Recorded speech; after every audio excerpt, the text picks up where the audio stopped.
this really human superpower that we're born to run. I say this a lot and people are very skeptical. I wasn't a collegiate runner. I ran recreationally, mostly to stay kind of fit. And I don't think I'm a particularly talented runner, just lots of hard work and setting small goals. So he starts off doing this 50K called Antelope Island 50K, which is Antelope Island's an island in the middle of the Salt Lake. It's pretty amazing. It has bison. It looks like this prehistoric island. So it's like a 50K lap. And again, I finished. I thought that'll be it. I'll never need to do an ultra again. Like, oh, that was fun. Maybe I could do a 50 miler. So the next year, do a 50 miler. And then a 100 miles sounded pretty insane to me. But eventually, you're like, well, I'll do it once. That's how you always convince yourself. I'll just do it once. And so ended up doing this race in Utah called the Bear 100, which goes through kind of the Wasatch Mountains. Just amazing, beautiful race. Although it's one that most people consider one of the hardest hundreds in the world. This is my first 100. Usually people start off with a very easy 100. I didn't know that. So I just started with one of the hardest hundreds out there. Next, that was fun. So I'll do like the Wasatch 100 the next year. And I heard of these 200-mile races, which is how fast forward to 2019 and me starting doing these runs for the Juvenile Diabetes Research Foundation. I was like, all right, Moab, I love Moab. I lived in Utah. That was my favorite place. And I said, this will be like running through paradise, but I'm only going to do it once. And this will be it. Along the way, I'd read about this race, Badwater, which is 135 miles that starts at Badwater Basin in Death Valley in July. So the hottest place on the earth at the hottest time of the year. And you finish in Whitney Portal. I remember reading about that, like people like Scott Jurek doing it. And I thought, no way, those guys are superhuman. And then next thing you know, I did that. And then you're in Italy running through the Alps. It was a progression over many, many years. I would always have a smaller goal. And a lot of times I thought that was the goal. And then I realized maybe it's like the idea of using that mountaintop analogy. A lot of times the mountains, frustrating thing is false summits. You're like, I'm at the summit. Oh, no, this isn't the summit. It's actually over there. And then you get there and, oh, this is another false summit. So it's like those smaller goals were false summits. And I don't know, maybe Tour de France was the actual summit. It's hard to imagine doing anything more challenging than that.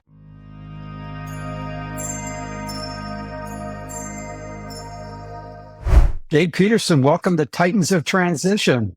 Yeah, thanks for having me, Joe. This is going to be a hoot. Now, this is one of the things I do on the side. You and I are in the same CIO, Chief Information Officers network. I do recall recently you mentioning on the side that you had done some extreme sport events, and we'll get to that. But I just want to ask you a little bit about your background. So you were in the Navy, isn't that right? Yeah. So straight out of high school, I enlisted in the U.S. Navy. So I grew up in a kind of small town in Northern California. And I was very intrigued by, the Navy recruiting poster and join the Navy, see the world. So I thought it was kind of a good way for me to get some good life experience. I also came from a pretty modest background. So my parents were like, if you want to go to college, good luck. Yeah, I do. So the GI Bill was also really compelling. So they lived up to the recruiting poster. By the time I'd been in the Navy a year, I had circumnavigated the globe. Wow. I was in the tail end of the Persian Gulf War. It was actually kind of funny when I came back. I was in E2, which is like the second lowest ranked in the military, but I had like 3 rows of ribbons. And at the time, people who had been in the Navy 20 years didn't have 3 rows of ribbons. So see some like old crusty chief who'd been in it 20 years. And he's like, sailor, how did you get 3 rows of ribbon? They sent me the Persian Gulf War. And you had such a safe job too, right? Tell us about what you were doing on that. Yeah, I was in F-18 Hornet Squadron. F-18 is the jet the Blue Angels fly. So I worked on the flight deck. I was what's called a crew chief or plane captain, where I basically had one plane that was what I was responsible for the maintenance on.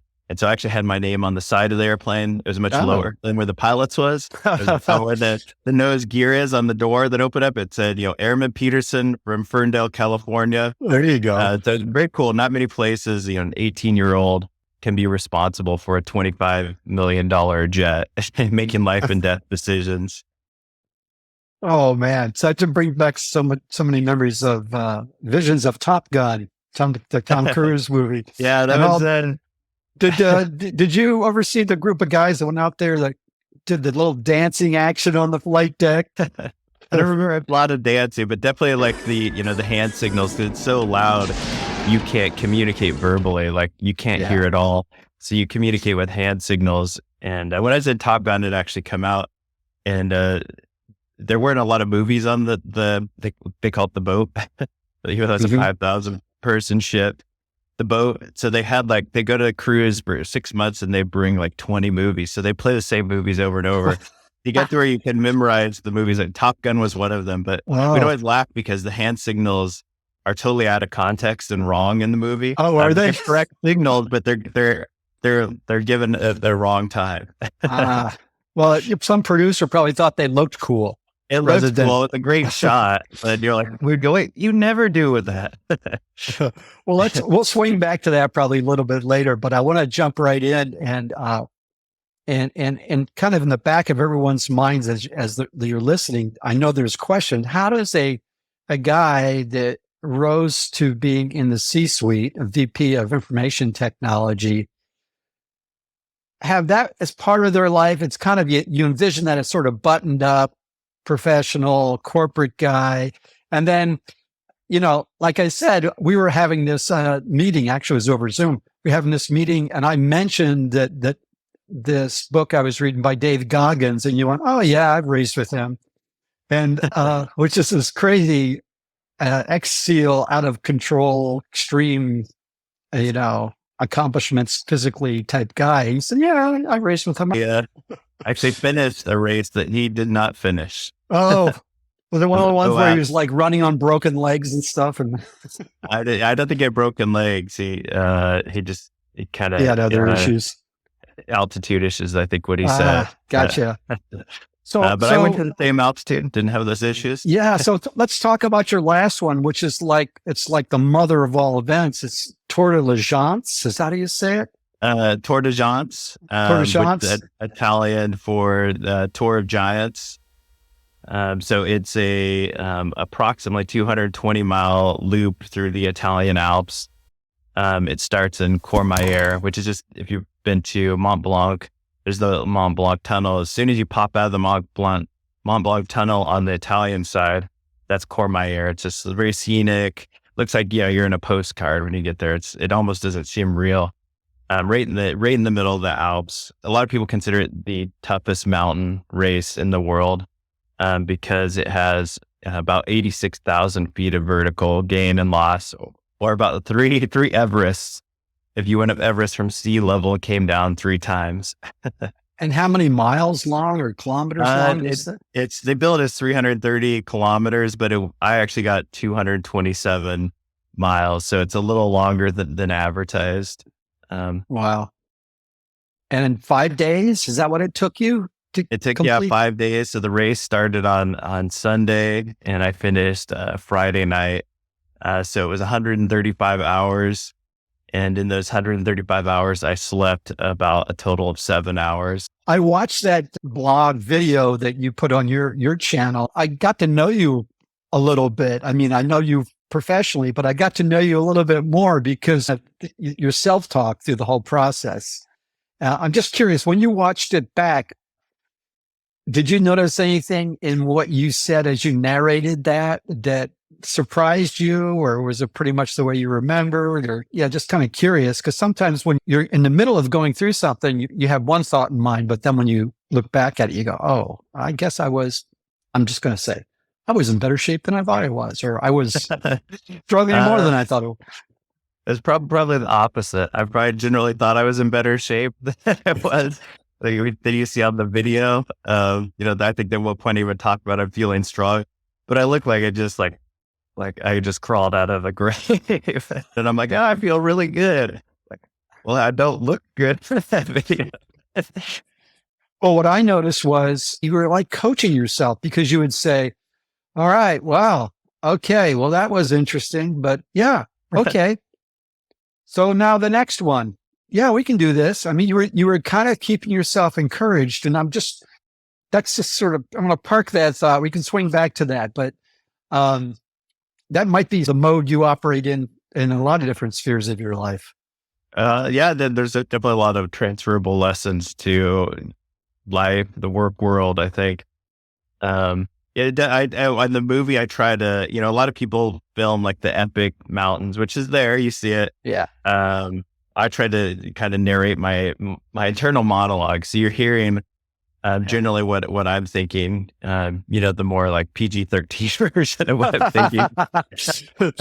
Did you cut some things out in post? Did you?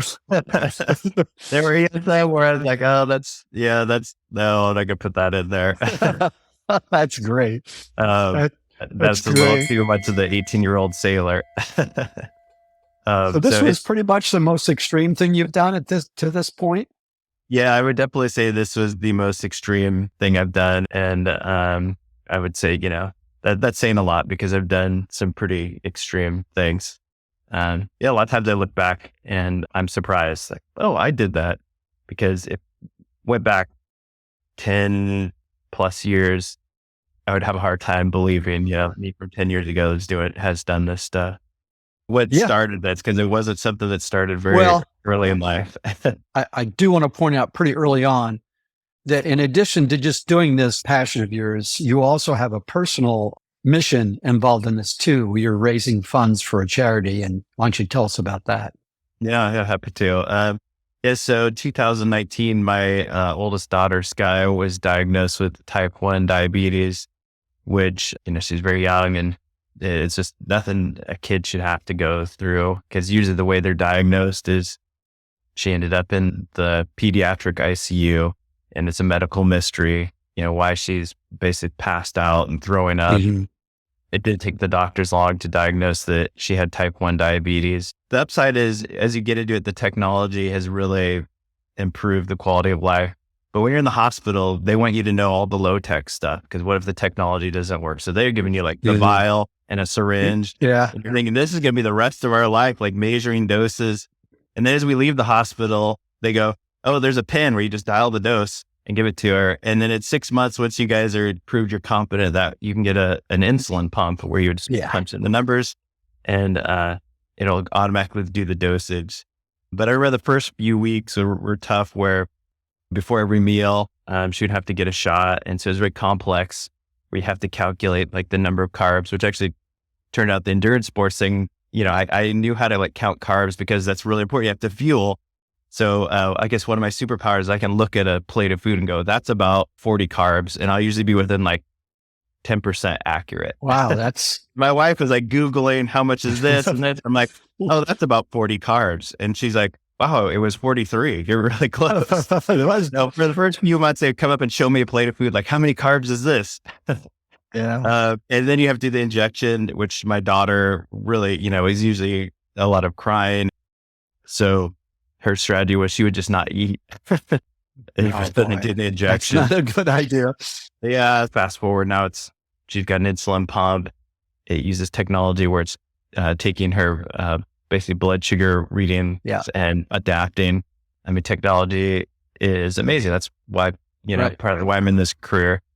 But at the same time, in 2019, I was doing the Moab 240. This is a race where I beat Goggins.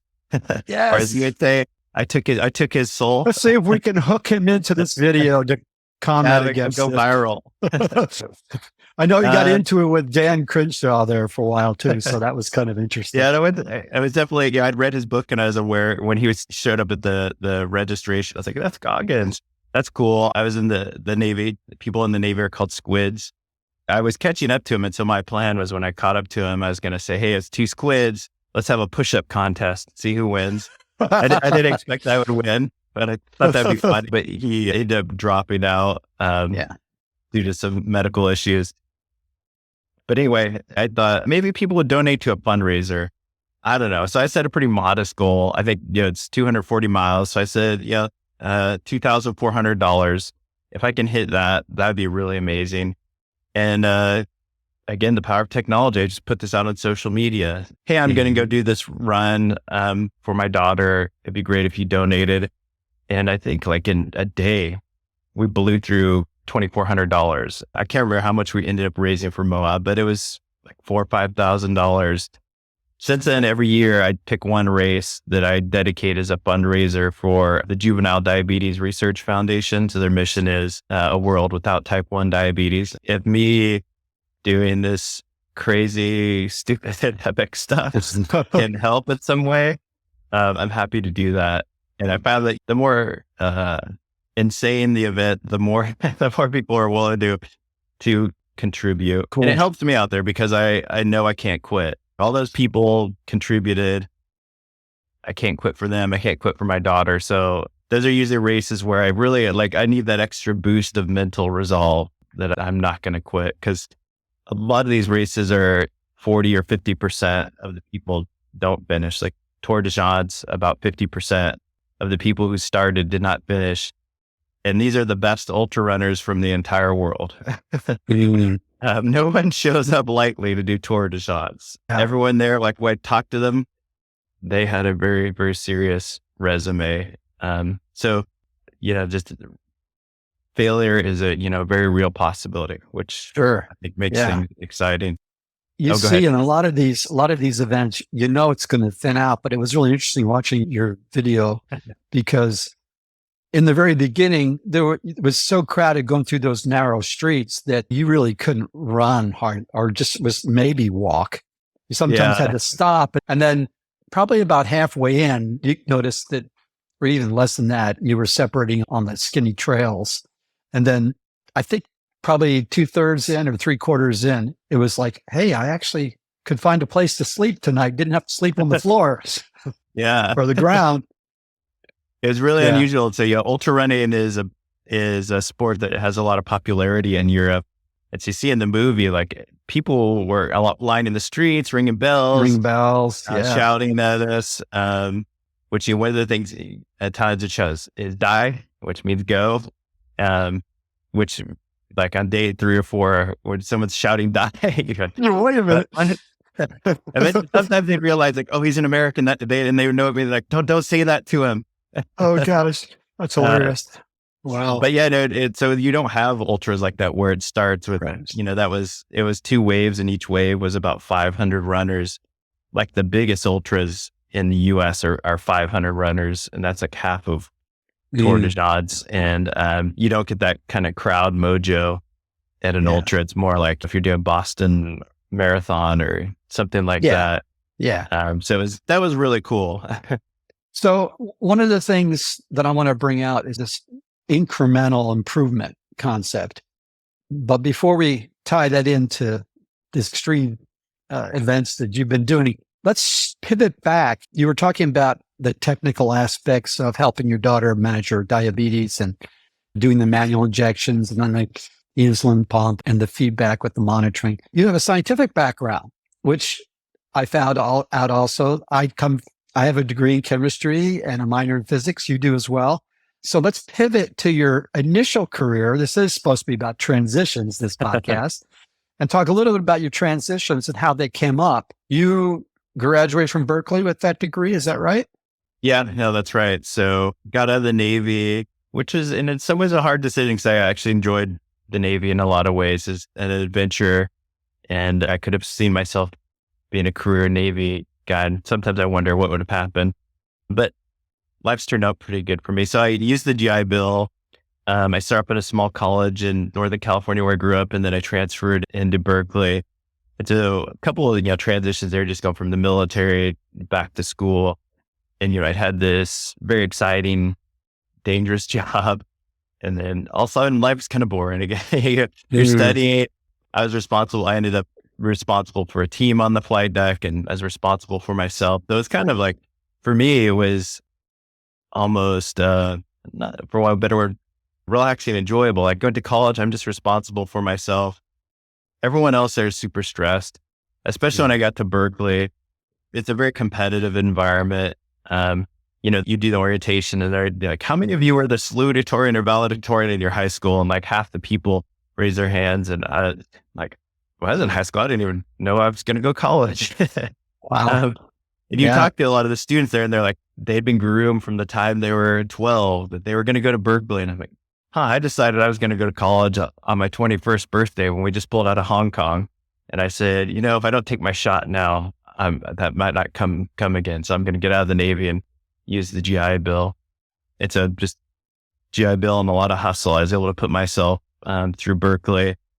So just real quick, interrupting you, I'm sorry, but you said something there. How did you come to the point where you felt like you had to make that decision at that point in time? You were getting close to the end of your initial commitment. Is that what it was? Yeah, it was kind of either re-enlist for another 4 years. And I had orders. I wanted to be an air traffic controller, which can be a lucrative civilian career too. It's hard to get into that school, and I had orders to go to air traffic controller school. So on the one hand, I had a very sure thing, like this sets me up for a nice life.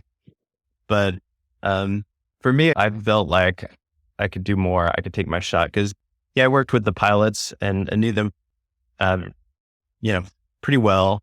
You see them off the boat, have a beer, and thought, what's the difference between me, turning the wrench on the airplane? It's hard to imagine now, but I used to have mechanics hands. We have the grease in the crevices of your hands. Mm-hmm. I thought, what's the difference between me with the greasy hands and this pilot? And it's like, well, that guy got a philosophy degree from Ohio State, so he gets to fall to the airplane. And I turn around and I go, I'm at least as smart as these guys. I need to take my shot. So I figured, worst case, I could always re-enlist back in the Navy, but I would kick myself if I didn't take my shot. So it was kind of a big leap to just like, I'm going to give up this sure thing that would give me a pretty good life and go back to college, and who knows what happens there. Okay, so your life changed. You're on the Berkeley campus, which is kind of an elite. I'll just say, I don't know if it was the same time frame, but I did have a CIO IT leadership post in Berkeley. So I visited that campus a number of times for meetings, and my nephew went there as well. So I'm pretty familiar with it. And that's a big shift, culturally. Yeah, from the Navy to Berkeley. Yes. So I imagine you just put your head down and just focused and ground it out for the remaining 2 years or whatever, however many years? For the junior and senior year. Mm-hmm. No, it was, I always tried to make time also to enjoy the experience, because I was an older student. By the time I was there, I was in my mid-20s. And like I said, I had an appreciation for it, that, hey, life's not really like this, where you're just responsible for yourself, where your job is to enrich yourself and take tests. Right. A lot of the students were very stressed about it. I'm like, no one's going to die.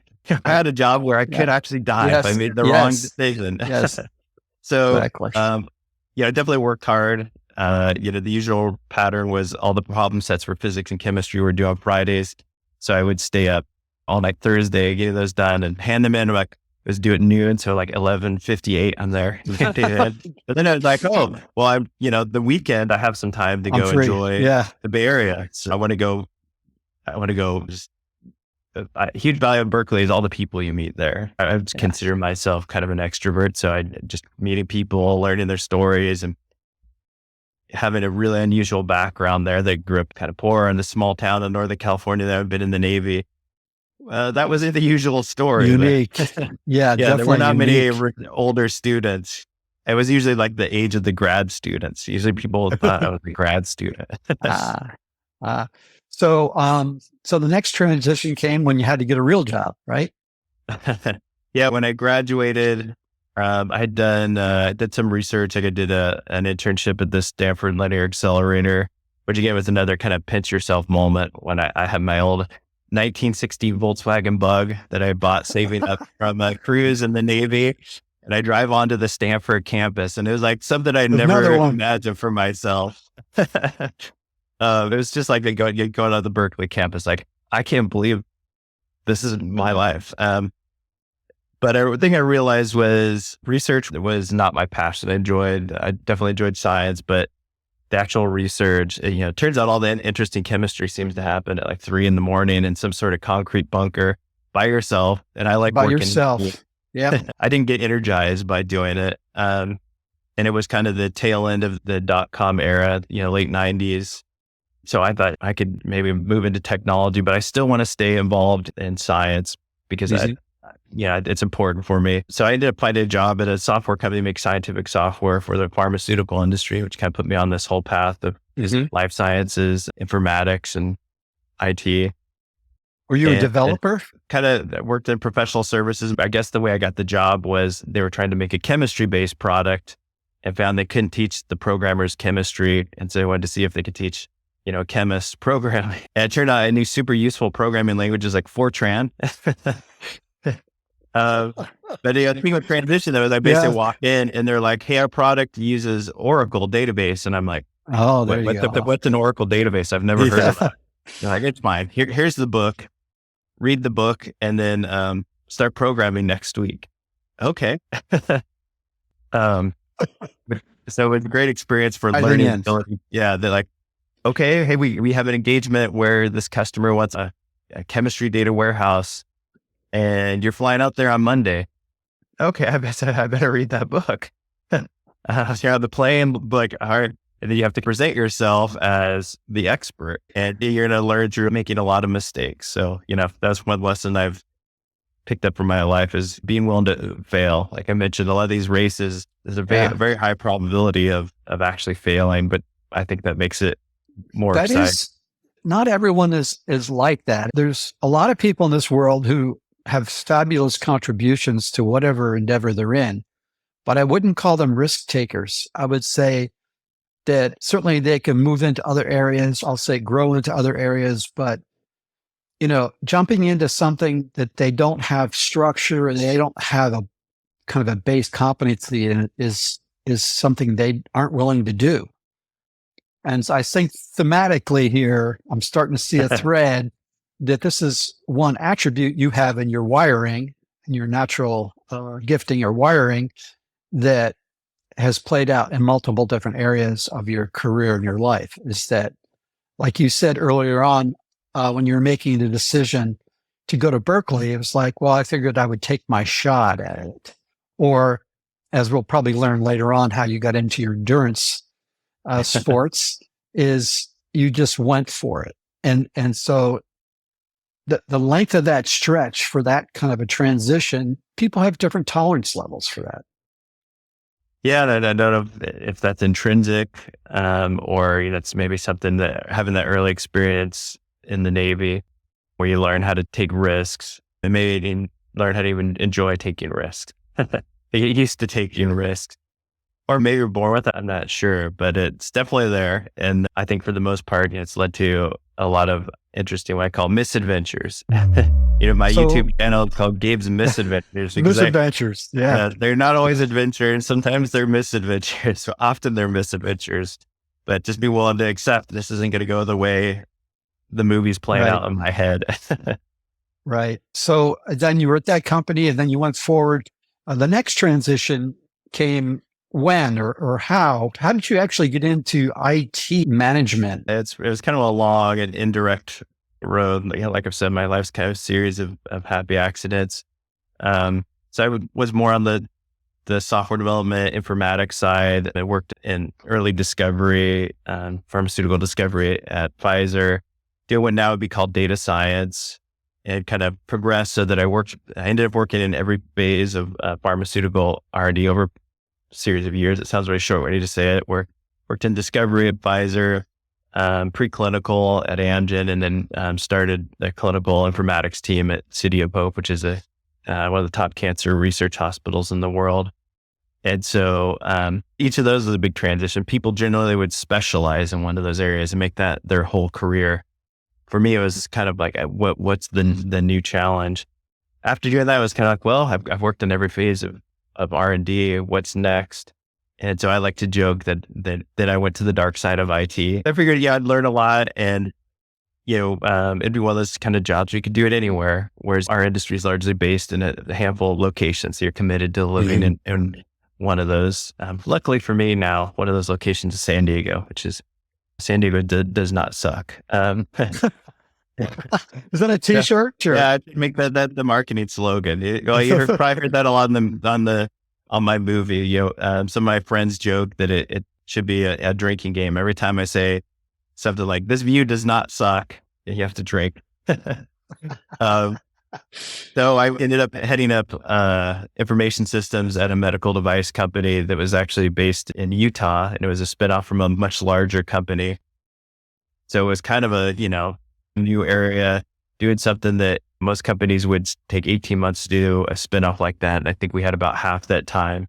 So I had to build up the entire IS team, implement all the systems the new company would need, everything from an ERP with SAP to HR system, Workday, customer relationship management, Salesforce.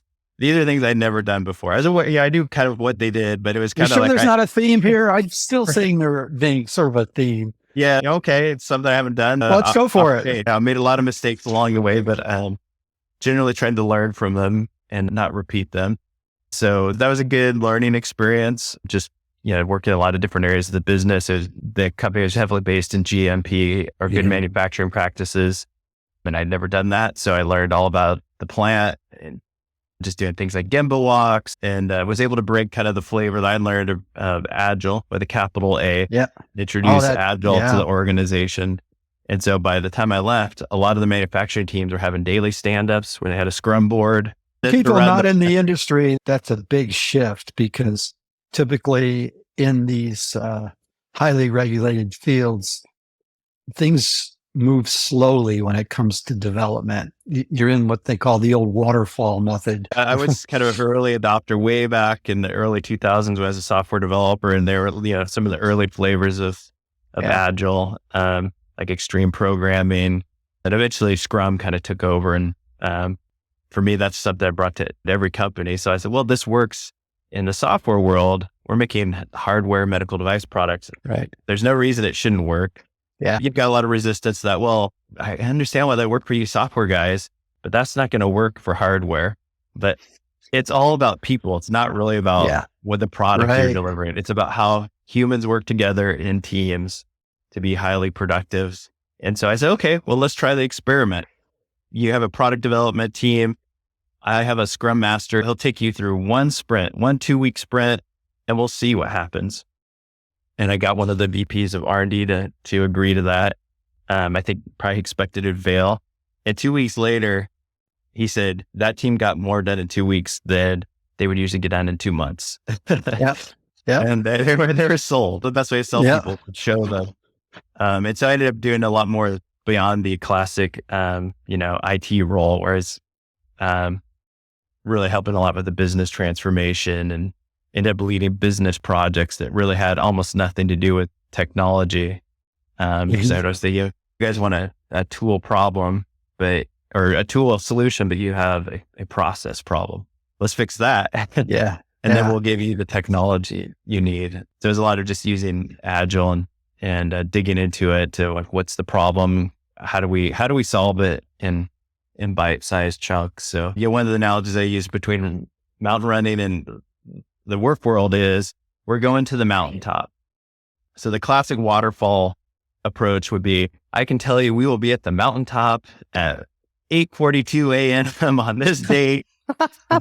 And it will look exactly like this. It never happens. It never happened. I have a Gantt chart that shows you on this exact moment, we will land on the mountaintop. And it doesn't matter how many tiny tick marks you have on your Gantt chart. It doesn't make it any more accurate. None of the Gantt charts are ever reality. So it's like, hey, we know we're going to get to the mountaintop, but the first step is we got to get to the base of the mountain. And then we find the trail, and then we know there's a trail there. We don't know much about the trail, but then the next milestone is we're going to get to like the stream that's up the mountain. And while we learn this trail is really different than we expected, it's a lot steeper. So we need to adapt our approach. That same approach, I think, is really what that kind of the Agile philosophy of small bite-sized chunks. You have big goals, but if I focused on the finish of Tour de France, I don't think I would make it, because I'd just be mentally overwhelming to know I've got 5 more days of being out there in the mountains running. It was always what's the next thing? When I coach leaders, I often pick up on a problem when people get stuck just because of that one comment you made. It becomes overwhelming because they're so focused on the sort of the long range or the outcome that they want. And it's good to have a vision. It's good to have a directional, a vector. I'm talking physics now towards where you want to go. But the problem is your vision is just not that great when you start things out. And if you over analyze and think about the destination, it becomes extremely discouraging along the way. And you find out that the journey, the way you plotted it out, is not at all like the journey that you have to take. And it's a lot like climbing a mountain or going up a mountain where, if you're way back on the valley floor, you can see the ultimate destination. That's your long range outcome plan, the peak. But when you get up close, you go up to base camp and you go up to the first shoulder, you can't even see the peak. There's like 3 or 4 other lower peaks in the way, other shoulders that you have to go across. And your vantage point from the floor of the valley doesn't appreciate the journey along the way. It's a mindset thing that I think is illustrated in your journey, both on the corporate side and also in the athletic achievements you've made. This comes up a lot, and it's very helpful for people to reframe things, to say, yeah, I still have that long range goal, but for today, and this came out of your video because you kept saying, today, this is my goal. Or even like, if I can just make it down this hill in the dark without falling off the cliff and dropping my poles, or then I'll be good. Yeah. And we'll go, and then we'll see. Yeah. Focus on the next milestone. That ultra mindset is very transferable because in the ultra, there's definitely times where you want to focus on what is that goal? Like your motivation is low. Right. Like, why am I doing this? I think about like my daughter, the more like, why am I doing this to myself? And I ask myself that a lot in Tour de Gens. Why am I doing this to myself? And then you focus on the why, the big picture. But mostly it was like, I just need to focus on, I'm getting to the next town where there is an aid station and I'll get to have a bowl of pasta or something. Yeah. I'm not thinking any farther than that, because if I think like, oh God, 200 more miles to go, that's just overwhelming. I would just, you can't eat that elephant all in one bite. Right. And I think of people's, when they think about their careers, sometimes it can be the same way. They're like, I have this goal that I want to get to this certain level, but for the past, 6 months, I haven't moved an inch. Well, that's 6 months. All right, let's keep going. When did you start your, I'm just wondering how long these two aspects of your life are running concurrently. When did you start running, and what was your first race? How long was it? Really, this all started when I was turning 40, about 10 years ago. I turned 50 this month. So you've only been doing this for 10 years? Yeah, I mean, I would say I was very active after the Navy. I always ran, but recreationally. I had done a couple of marathons, but not at all competitively. Always just the goal of, I'm going to finish, and it'd be like a 4.5 hour marathon, which, congratulations to everyone who does that. That's not a competitive marathon. Sorry if I offended anyone. Yeah, I'd always been pretty active. I backpacked and things like that. I think it was kind of when I was turning 40, I really had this epiphany like, hey, I need to take my shot. There's that phrase again. Yeah. Yeah. And it's only going to get harder. I'm 40. It's only going to get harder. And it was kind of a series of small goals. When I turned 40, I said, hey, I'll do a half Iron triathlon. For people who don't know, it's a 1.2 mile swim, 56 mile bike ride, and then a half marathon, which to me at that time sounded just insane. I had run pretty steadily, but recreationally, not particularly fast. I thought I could swim because I was in the Navy. But it turns out I could just not die in the water for a very long time. I could freestyle swim very fast. So I basically had to be an adult onset swimmer, learn how to actually properly freestyle swim. I would say I'm still a little not great there. And then I hadn't ridden a bike in 20 years. So I went to the local bike shop, bought a bike, and started learning everything that you need to do know about cycling. And so I did it. There's this race called Super Frog, which actually here in San Diego, I was living in the Pasadena area at the time. And I think I liked it because it was connected to the Navy. It was actually a race that was started by the Navy SEALs. Frogman. And it held on the BUDS course where they go through basically the SEAL boot camp. And they have pictures of fallen SEALs there. So it was very like, all right, this connects to my past. but my mentally, I was like, this is one and done. I'll do this. I'll hang the bike up on the garage wall and I'll have bragging rights for the rest of my life. So I got to the finish line. I was like, wow, that was really fun. I should do an Ironman. And sure enough, next year did Ironman Arizona. It just kind of kept progressing from there.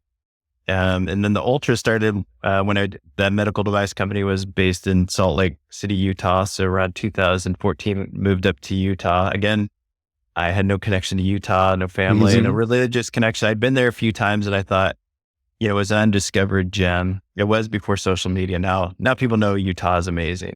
We got in before everyone knew that. I remember posting pictures of Utah and I'm up in the mountains. They're like, where is that? Are you in Colorado? I'm like, no, I'm not. I'm in Utah. And they're like, oh, Utah doesn't have mountains. It's just a flat desert.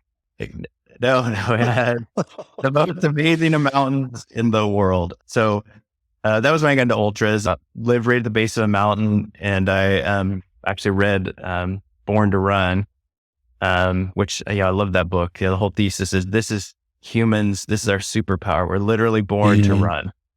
Humans can routinely outrun horses in races. And so the idea is that we're much more heat adapted than any other species on the planet. People always think of the minimalist shoe thing that came out of Born to Run, which is also one of the teams. I don't buy into that part. Well, I mean, you can talk about feeling the next goal, but I wonder if it's not the next goal, but it's the fact that you're pushing yourself, that you're feeling like, I'm going to take the shot, or I'm going to go for it.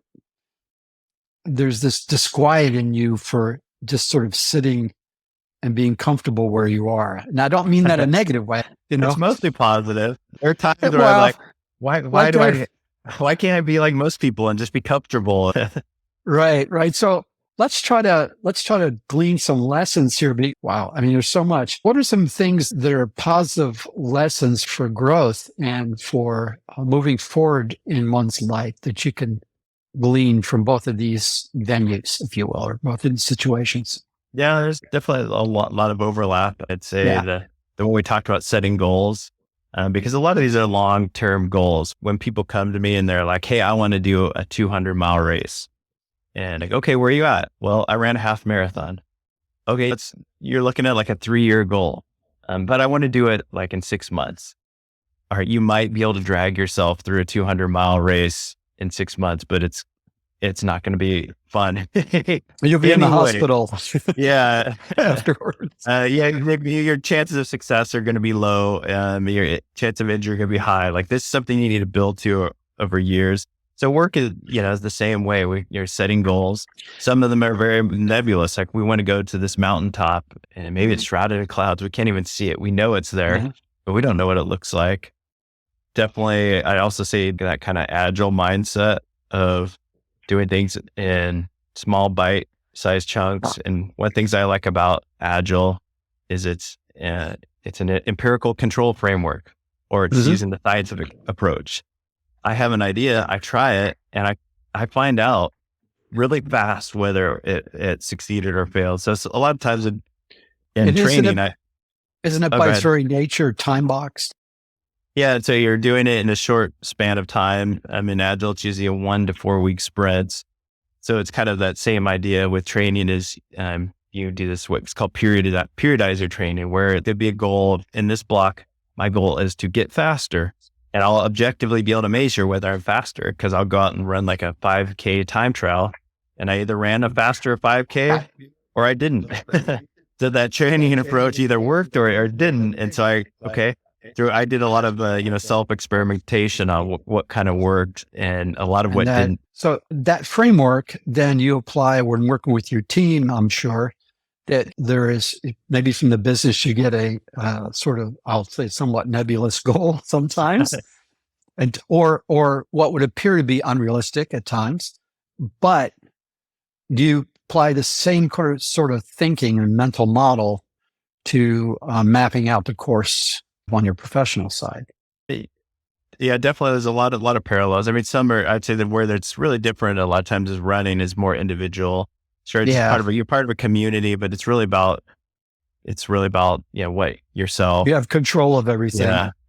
Sort of. Which is sometimes is worse because we're not honest with ourselves a lot. And so the classic is you'll get someone who has this running goal and you're like, okay, it's really easy to see if you're going to have a chance of, I want to do, say, a sub 3 hour marathon.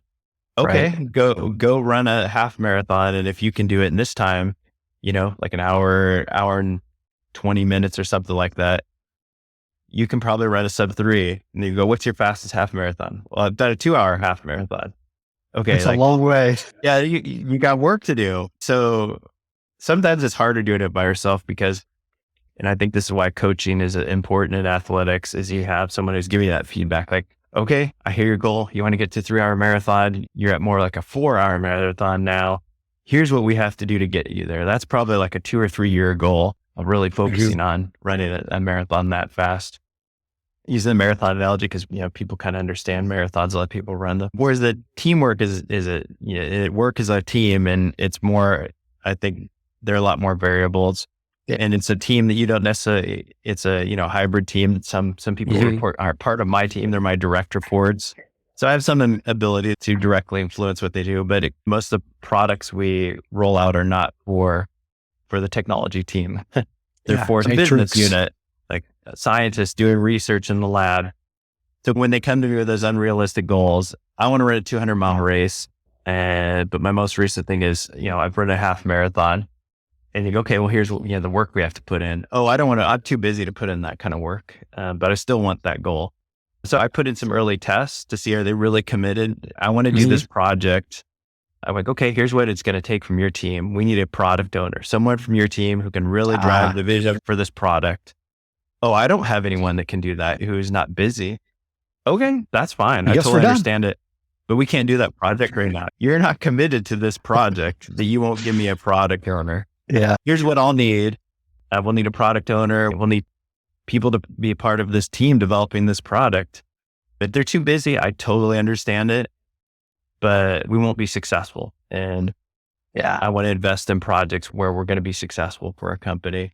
It seems so obvious, but I would say, based on my experience, that's probably one of the easiest places that technology leaders can trip up, because they want to say yes to something. They want to be helpful. And in the end of the day, they're not going to be helpful because there are realities to what it takes to get certain things accomplished. And so that's really great advice. The other thing I wanted to pivot to, unless you want to spend a little more time on that, is just the importance of mindset and how that, and maybe it's a little bit more of a general lessons learned and advice for those who are on the journey, but the importance of mindset in both venues, both areas.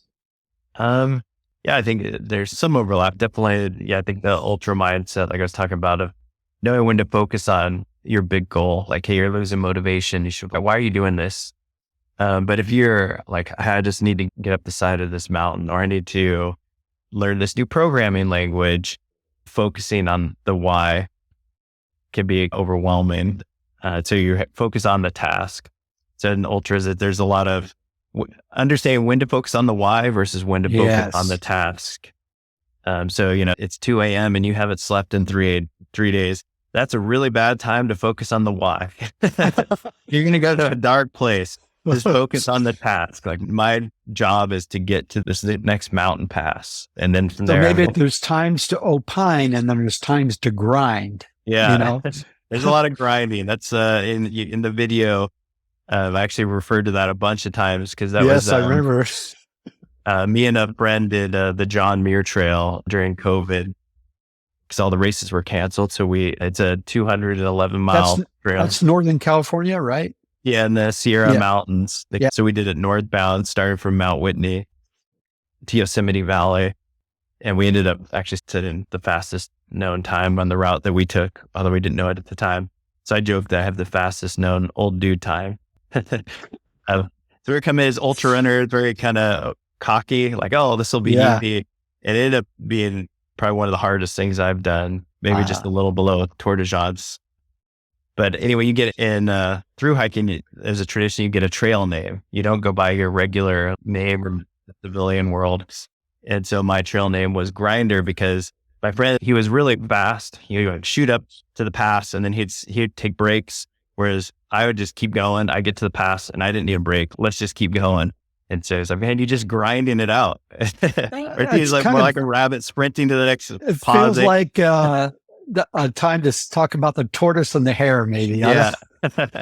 Yeah, there's a lot of just grinding it out, which I talked about a Yeah. lot in that video. Like it was just time to grind it out. So I think there are times in life where you just have to do things, Yeah. that are fun and Yeah. they're to help you get to this goal. And I think overall enjoying the adventure and making sure it's fun in the work context. I generally want for my teams, like work should be fun most days when we show up. We should be having fun. I know there's some companies that take that as a really bad sign that you're not serious. And I don't want to work for those companies anymore. If you don't look like you've been going through the torture chamber with misery on your face, then you must not be committed. Is that the idea? Yeah, I think so. I think we probably both worked for that kind of company. Yeah. Where you run into someone and they tell you like how busy they are and how hard everything is. Mm-hmm. Okay, that's just like the company's culture is everyone's telling each other how difficult things are. Versus more like hey, we're here to discover new drugs. And that's a really cool thing that we get to do. We get to discover new medicines that help patients sometimes with untreated diseases. Like that's amazing. So it's really cool to get to be part of that in some small way. Well, that's part of mindset too, and is understanding the overall context. And this gets back to the vision part, taking time to appreciate where you are and that you are in a spot that you feel good about. The other thing I want to chat about real briefly is to ask you the question, have you ever been in a situation where you were tasked to do something and it just wasn't really your natural strength to do? Yeah, I think a lot of those, where I was asked to do something and I'm like, okay, I've never done anything like that before. Like when I was at the medical device company, there were a lot of folks who'd been there a long time. And so they're very invested in the way things were. I was new. So the CEO asked me like, hey, we have this problem shipping our products on time. Can you look into it? I'm like, I don't know anything about manufacturing. He's like, that's okay. You seem to have a good like critical thinking skill set. Just go see what you identify. I said, okay, I'll play Agile. We'll do sprints, get a cross-functional team together, identify what the problems are, and then start attacking the problems.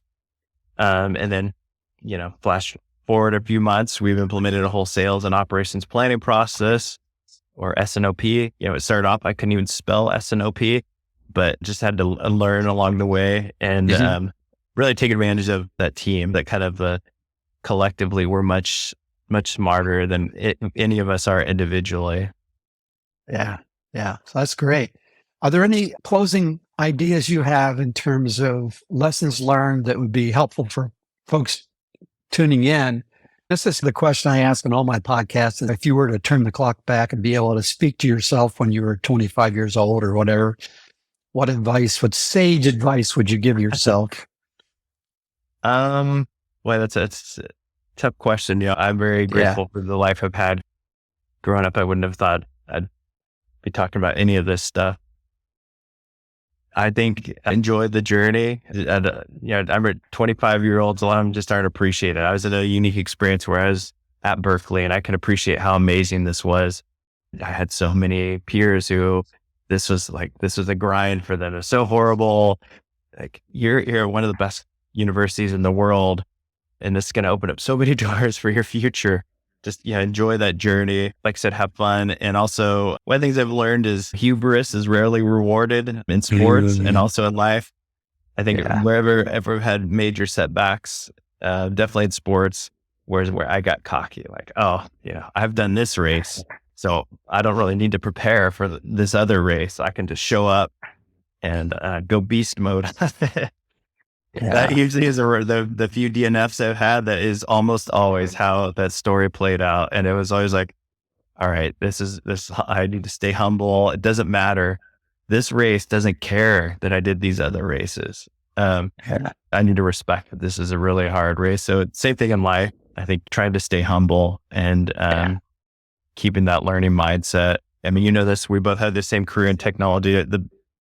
Most of our career is actually not about technology. It's about getting people to change. And I think it's because at some point we lose that growth mindset, and we start saying things like, this is the way we've always done it.